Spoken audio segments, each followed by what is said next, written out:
Considered the most cherished event for couples and the most honorable for families. In India, marriage is sacred. But what happens if you're gay? For closet homosexuals and lesbians, coming out means bringing dishonor on your family or even being disowned. Susan Yu looks at what it means to be gay in traditional India and why the campaign to decriminalize homosexuality may be difficult to win.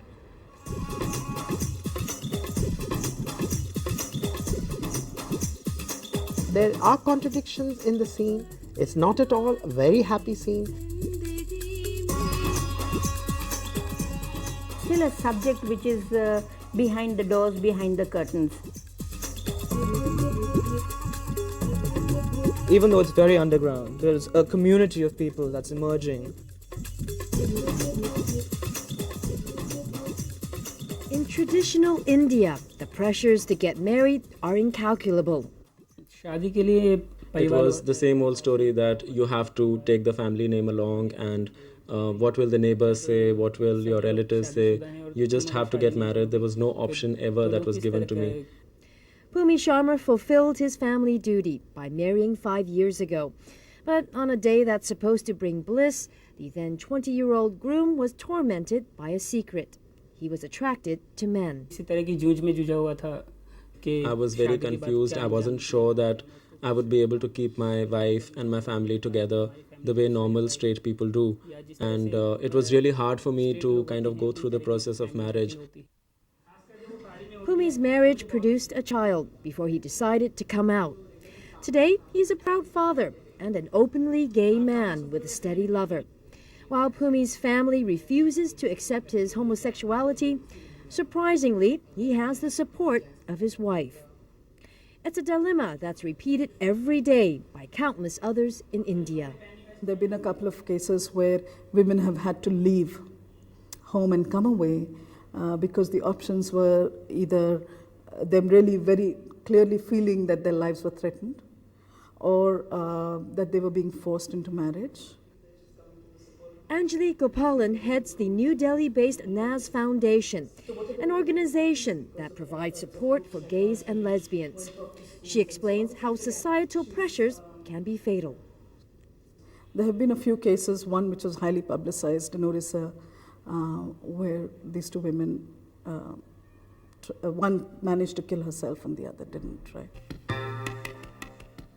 The problem has caught the attention of one enterprising company that advertises on the internet marriages of convenience as a service. It arranges marriages between gays and lesbians to help them satisfy their parents' demands without compromising their sexual preference. Bombay, now known as Mumbai, is India's gateway to liberal values for gays and lesbians. Despite this title, outspoken rights activist Ashok Rao Kavi says gays here and all over India still face hurdles. Take, for example, an anti-sodomy law enacted in 1860. It came in from the St. James Bible into British criminal law.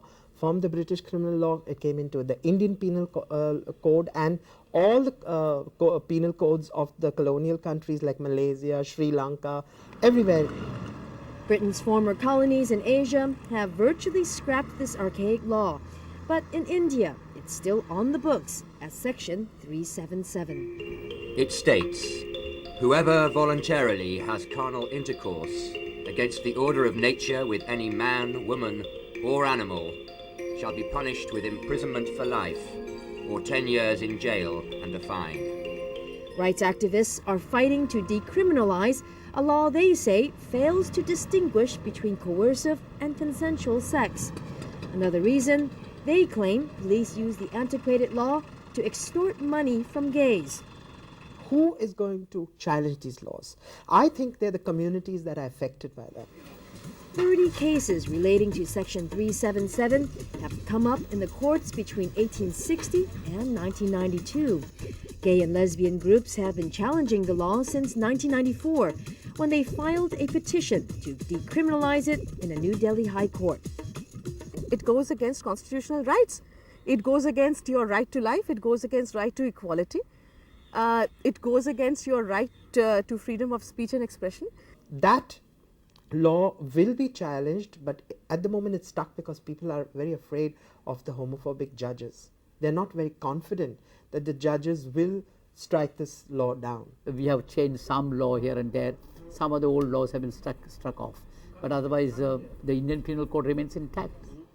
Justice Suresh is a retired High Court judge from Bombay. He believes Indian society is far from ready to embrace the gay community. It's an uphill battle because I tell you, today our society as such basically very conservative. Extreme Hindu elements left their mark at theaters screening Deepa Mehta's 1998 film Fire. A lesbian relationship depicted in the movie sparked outrage by radical Hindu groups who felt traditional values were being eroded. What does the film director want to tell the Hindu society? Today you are showing sisters-in-law, tomorrow it will be mothers and sons, sisters and brothers. We have to have respect in society. We will stand against anyone who wants to break this. Jai Bhagwan Gwel is the New Delhi head of Shiv Sena, the radical Hindu group that protested against Fire. He's unrepentant about the group's opposition to gay rights. I think everything should have a limit. The system should not be tampered with.